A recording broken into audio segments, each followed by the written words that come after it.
What if you have a dart in your back shoulder and you don't want it? How do you get rid of this dart? Well, there's a couple of different ways, and that's what we're going to be discussing today for this week's Tricky Thursday. Let's get into it.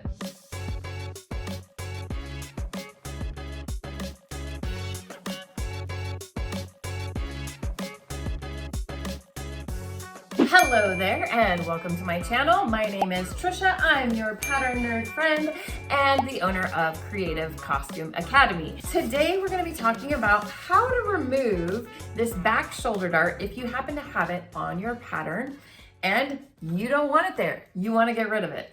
Now, we talk about all things pattern making, fitting, and sewing here on this channel. So if this is your kind of thing and you like a fun vibe, please hit that subscribe button and turn on those notifications so that you know whenever we have new videos that drop. Let's first get into why you would ever have that back dart. Why are these back shoulder darts even included in patterns, as they are with most basic bodice blocks, and you will see them especially in a lot of vintage patterns. So the reason for this back shoulder dart is that it helps to cup the shoulder blades. You know, all of us round slightly over our shoulders, so that back shoulder dart is to help hug the body and make everything lay nice and flat across the back. The reason that my slopers that I give to my students and the ones that you can purchase on my website at creativecostumeacademy.com don't have this back shoulder dart is for two reasons.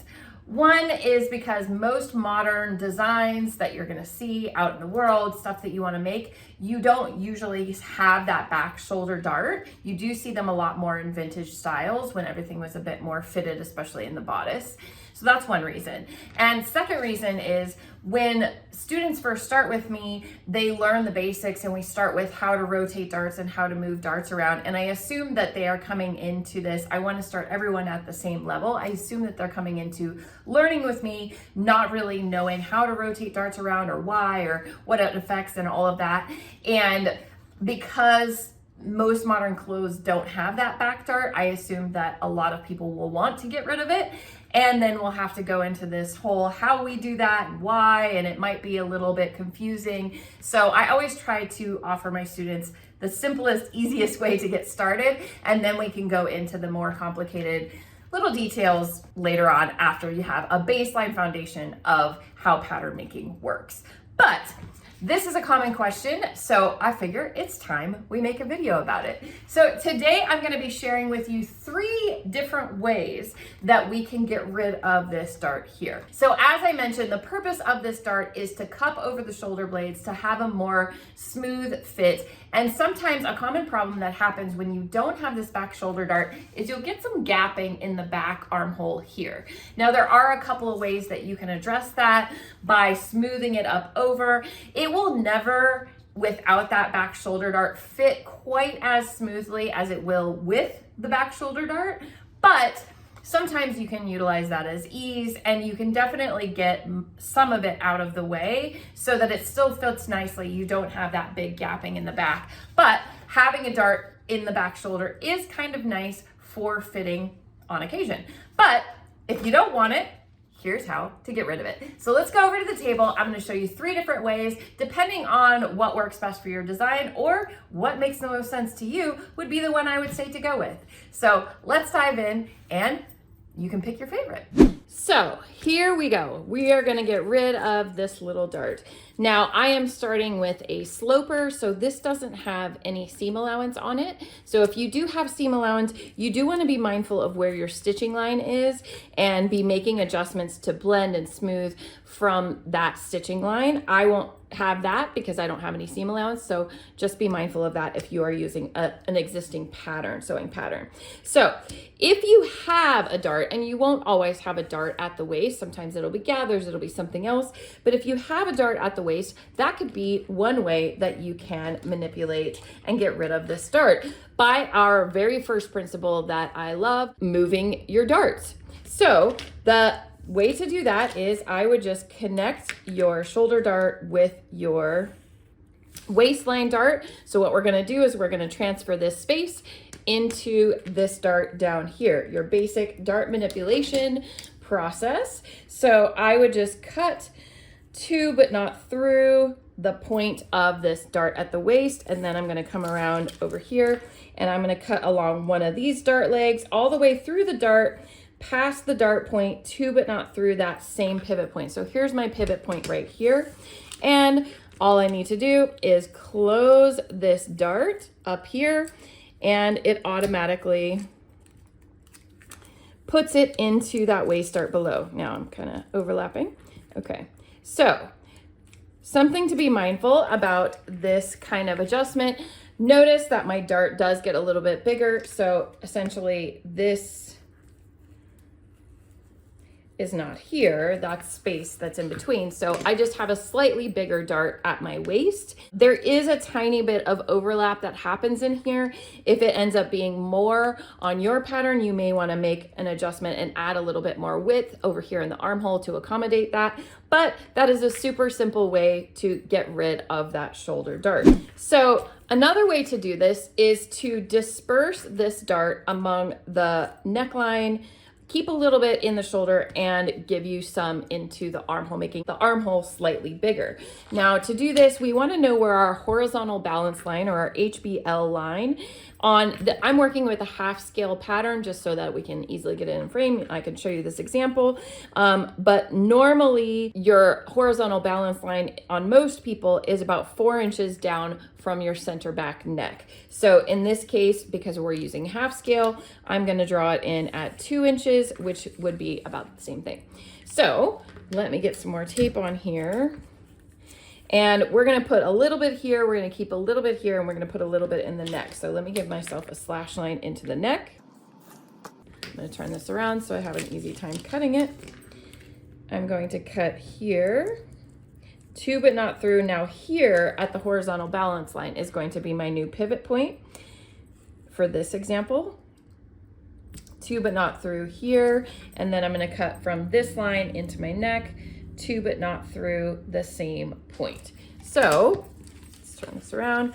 Now what I can do is I can take a little bit, close that dart a little bit. I'm still leaving a little bit there, and then I can open that up a little bit, and let me tape it so you can really see. So I close this dart a little bit. I still have maybe a tiny little bit that is left in the shoulder there, and then I have a tiny little bit that I moved in. Now, of course, this is half scale, so it looks a lot smaller, and I didn't have a very big, usually these darts aren't very big anyway. So I moved a little bit in here, a little bit in here, and I left a little bit in here.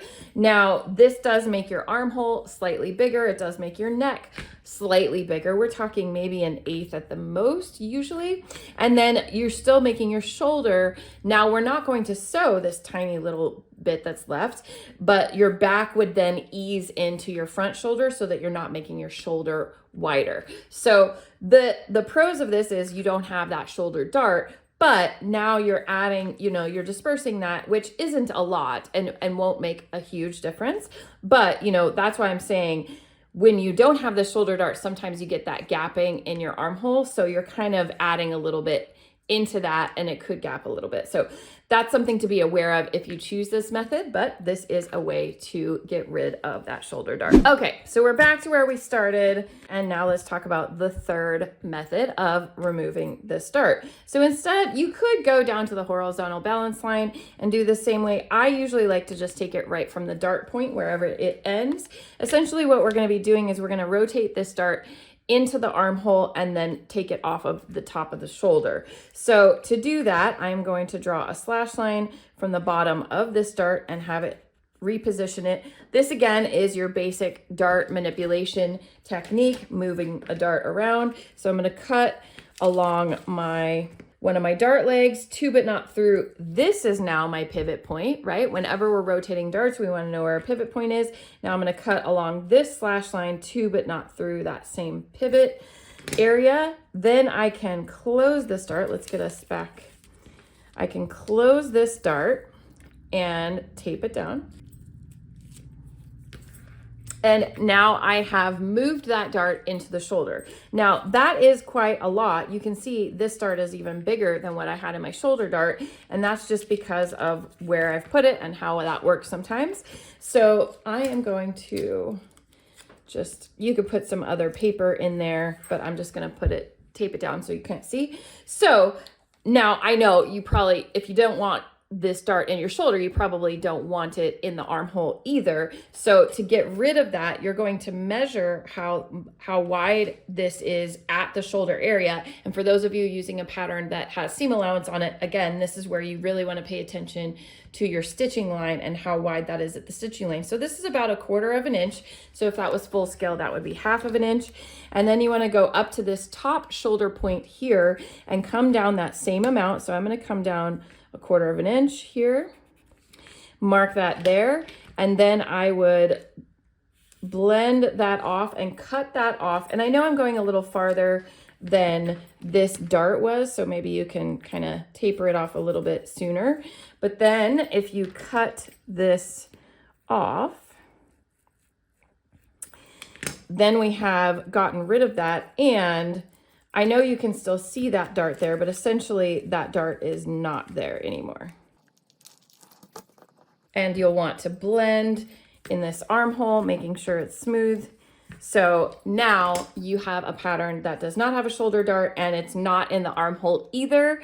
And by taking off the amount of that dart, we've changed the angle of the shoulder slope so that we aren't adding that extra length, creating that gap that we may not want in the back of our armhole. And there you go. So 3 different options for getting rid of this. Alrighty, there you have it. That wasn't so hard, right? And especially if you do understand how to rotate and manipulate darts around, it makes perfect sense. Because as I like to say, it's all about the dart and what the dart can do. And the more we know about the dart, the easier it is to make adjustments and make fabulous designs that we love.